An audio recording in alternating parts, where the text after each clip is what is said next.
ધૂળેટીના આડે હવે ગણતરીના દિવસો બાકી રાજકોટમાં પણ યુવાનો કલર અને પિચકારીની ધૂળેટી પર્વ મનાવવા માટે થનગની રહ્યા છે।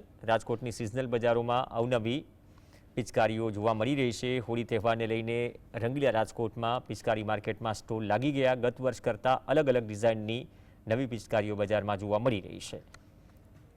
આ વખતે નવી બેટરીવાળી પિચકારીની માંગ વધુ છે। બીજી તરફ ગત વર્ષ કરતાં પિચકારીના ભાવમાં 5% વધારો જોવા મળી રહ્યો છે। ખાલી સ્વિચ દબાવો, ઓટોમેટિક ચાર્જિંગ કરો અને પાણી ઉડે। બાકી એસી લાઇટ છે, પછી ટેન્કુ છે, બારબી છે, મ્યુઝિકલ આઇટમો છે, લાઇટોવાળી આઇટમો છે, છોકરાનો હર્બલ કલર છે, સારા સારી વેરાયટીમાં કલરમાં છે, છોટા ભીમ અને ફ્રૂટ કલર છે, બધા ફ્રૂટની સુગંધ આવે। કલર કંપનીઓ બનાવેલા છે, મુર્ગા કંપનીઓએ, અને નવી સારી નવી ડિઝાઇનો છે। આ વખતે ભાવ કેટલો વધારે આવ્યો છે? આ વખતે ભાવમાં અત્યારે કાંઈ નહીં, એટલો બધો 2-5% વધારો છે, એટલો બધો વધારો નથી। બાકી એસી લાઈક